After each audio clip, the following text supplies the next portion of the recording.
ama sign in zawa in chi bai le vek ule he vun chu thleng thar om no la kan thlir ho do ni e tunami hi thailand khoton ania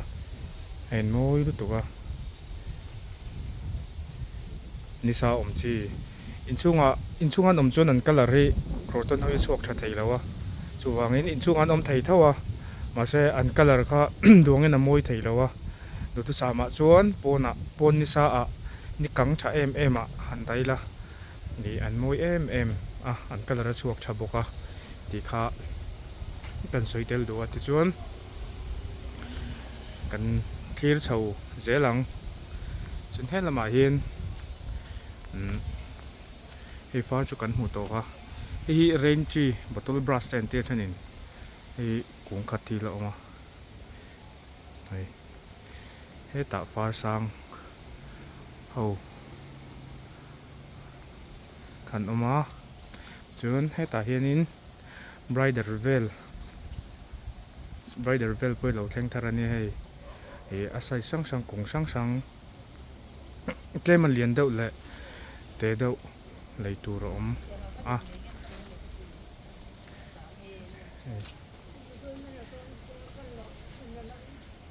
an pari moi ru to kani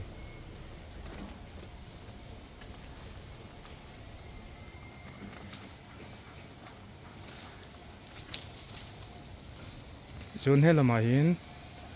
far oma far rang te ta pencil paint te pencil paint lo deuh te he ta hin re ka pam boka ni chu anu akala i lem a fe lo deuh mai thaya ki re ka pam oma chun he ta far da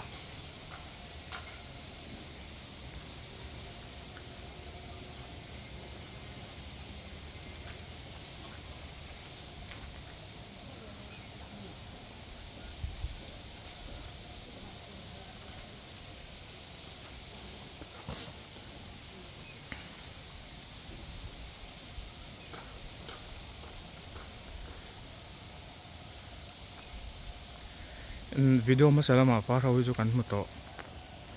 mấy thầy à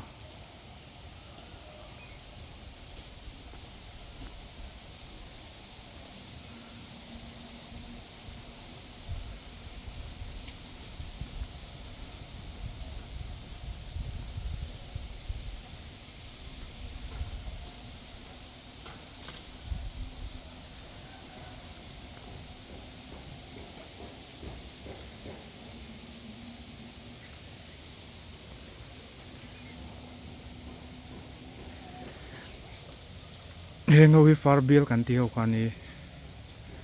iten lemon cypress te oma blue pine te oma pencil pine te oma chuan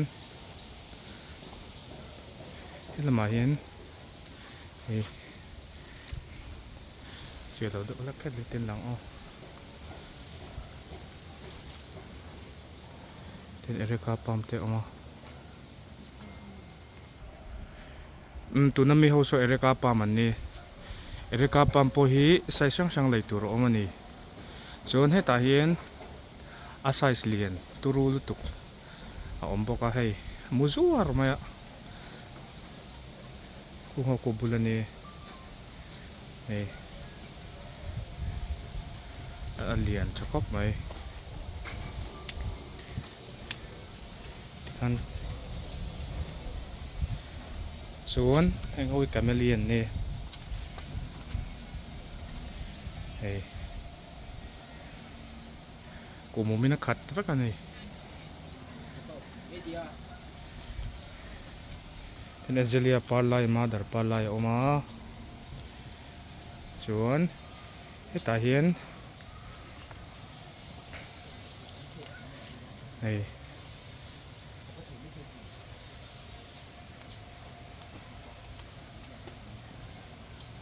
ti hian kumuma om vek ani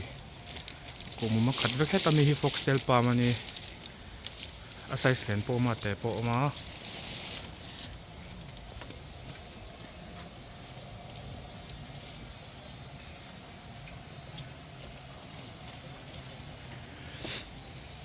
ta kan lu tang kum sak lama an chain na dol an oma hei tam khop mai du thlan tur awm ani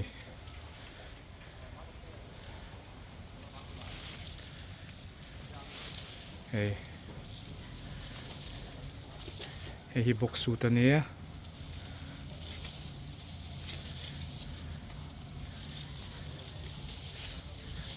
asang deuh teuma a toy buk deuh teuma hei hetiang size lak lo te po hi oma lai phei ho vel chu chain a dol vek ani heting an endon ni sang atang hian hei ti hian tin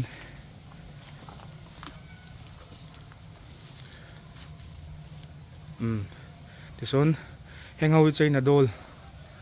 ani ron thleng thar vek ani du size thlan tur oma naman tlom atangin i zani somnga mante oma zathum somnga mante oma ate do ni anga chunin tunami ho hi a then sang ni te sang khat zariat te aman ang lawa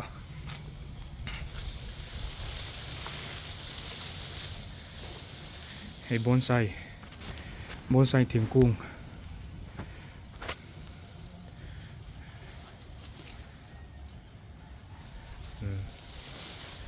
kha chain a dol ho ni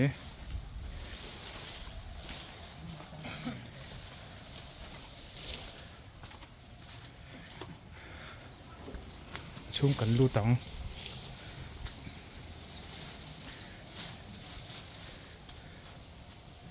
tan fidil oma an fisel lam kop mai hei fidil hi zanga changin zanga zoruk zesari man oma vinun te zaman te po kha oma hei hoi fidil an ni chun hi kamini arim tui lo tuka apara hi arim tui chem ani greenhouse chung po hi rim tui vek thai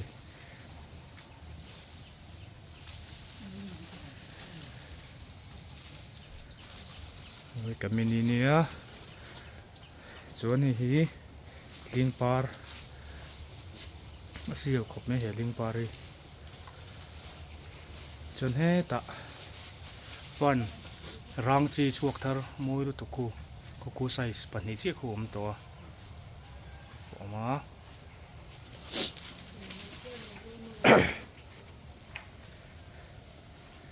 tikhan kan en phei zelang heng we fidil ka tikha ni tunami thleng thara tam zo ka ni hei moi ma khumi khu proton che khatau an ni ma pon video ma salama ko chu kan ti lang toin ka sia chone hi pam te chi te du pam te kan te palar pam te kan ti dokana hun moi chung hun moi atan ol sam deuh khan ni hengau hi mini lingpar te chi asial thaw an ni hengau hi om boka ta kalen cho sai sang an oma ta chaina dol man tlom zani somnga man chi te oma chon hei te hi a pink var a pink var azul a pink wai tha ang kha a ming ka soi do na kan thai hi chu hi om boka lekina thalak mino zot mai do nei hi mo a ming ka thai hil thut hi oma chuan ta plants ti sang om boka chuan hi ta geranium tlem lo oma chuan hi red lipstick original asen lar bi kang chi kha kha oma ta eklonima ti sang black rubber te green rubber te ta ring of fire te chuan ta thai cones amoi chi avar cream tam chi zo kha ama dar size lian tha deuh awm bawk a chuan ten chaina dol a awm a hetan piece lili giant piece lili hnah rang a lian chi kha awm bawk a hei an tha hlawm khawp mai hetah fiddle pot khatah bul thum zel awm a a hnah hlai chi mawi sa kha awm bawk a chuan hetah azalea chi hrang hrang a man tlawm zahnih sawmnga man te zahnih man te zali man te zanga zariat man te azalea chi hrang hrang ten awm bawk a hetah anthurium hi an tha khawp mai veranda dah in kum tluan in an par thei ni kum tluan par awm chun pakhat ve niang anthurium hi maw direct ni direct a dah kha an ho em a veranda hul hliap dai ni chun theina tho si ni tlem te don theina ni leng lu tuk lo anga dah khan an tha em ani azalea ho kan en color ho kan en chiangang hei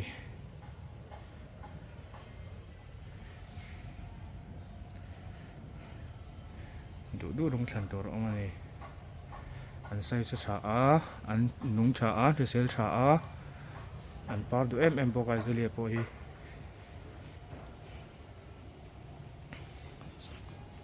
nei plants mawi lu tuk pawh kha la awm a hetan copra fern awm bawk a bop te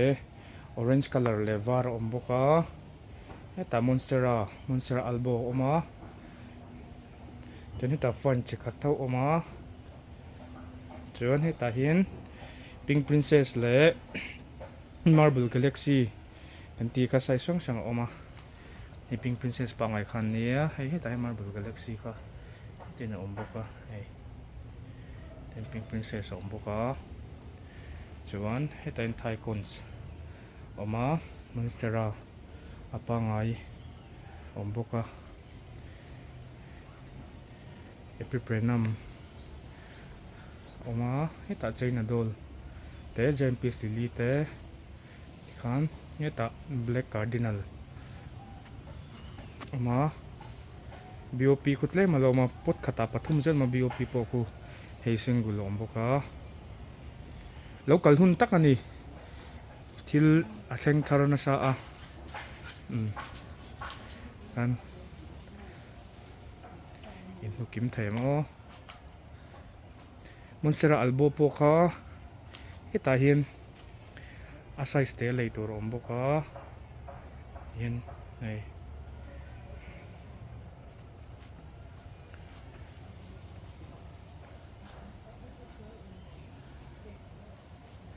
lei khen lo pon lo kal thei vek a ron tlan thei vek ani thla la tur ngot te pon in lo kal ve theuh dawn ni ti kha kan soitel tu tuna thlang lampang kan nut lenga thlang lampang hen saron sil ga ron hon nem khop mai a hetah hian mums an awma kung ho ko zahnih sawmnga man ani pot khatah pathum zel awma color hrang hrang awma hei saron te a vinun hrang hrang te kha cheng zaman te a sial vek an par tana hei tengi thlan tur du thlan tur awm ani chuan hetah hian 7 colors te 8 colors bel chi te adarna mawi deuh chuak thar an ti darna a chuak thar te arjuna te khatiang ho kha a size te kha karon hon chaw lei tur awm chaw ni hei tian hetah hei adarna parlai te awma scarlet red te awma hornbill pink te hornbill red te hetah golden raw te adarna apple red te misolen spot te black maria adas joy asilo ko chu kim khop mai hei tin tlema size lian do sha tin du pon a om vek ani apple red te silver leaf baby pink te misolen te chocolate brown te oma heta hian rose chi sang sang heta 8 colors parlay te tan rose chi sang sang color sang sang than tur oma hei an drip tui chem chem mai ni an moi hlum tu khain pa don chau tami te hi silk red ani a moi ni silk red hi tin hei du thlan tur atam na tuk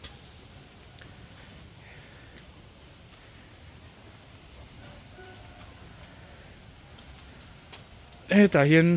lung len thla deuh mai purple mix a oma hei a moi ni purple mix a oma chuan hei adarna an parit le min kalkong a thui dawa atla ve dawa na sen hei an thakop mai an kunga thai te po adarna parlay a oma silver leaf baby pink te ta kawngpui na rang ti te adarna I tam lawa heta hianin angus purple hei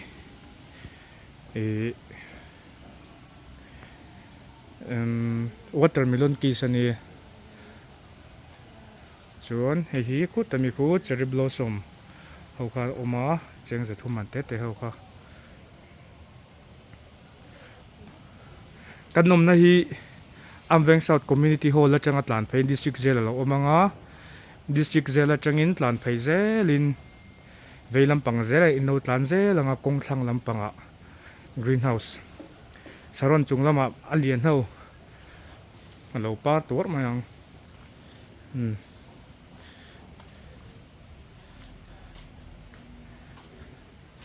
du thlan tur tam hun lai takani color sia sana zaman chang oma zahni mante oma tin khan heta pun lama pot draw so moi lam tu ka hei kan enchiang ngai link parcel te rose put om parsa color sang sang polipot te heta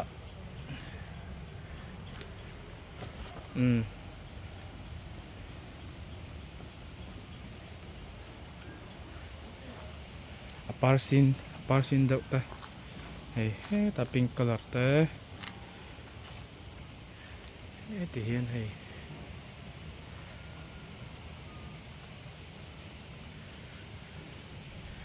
anom khom chok mai ni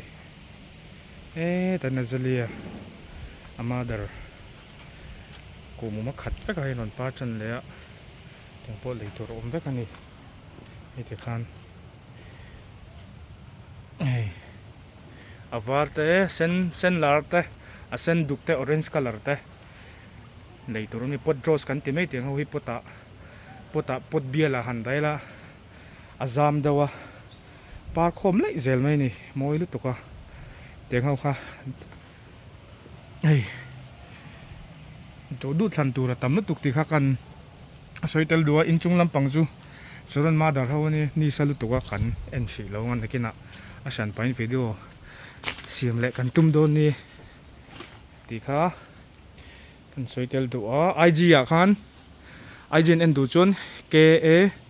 KABLOOM kablum bai jacob ti khan IG omanga chen youtube pa po khami ne khan mingin ang chi a chunin whatsapp group om du tam po khan link kha ka da sa a in lo enanga whatsapp group pa po kanin po sanga ti khang kanin po sela group a den po sen ne lawa tam thokhat ve chu wangin amuna local hi afu ber mai ni ดูอังทัลนังมันนี่ดูทุสามอังค่ะอินทั้งไทยงะ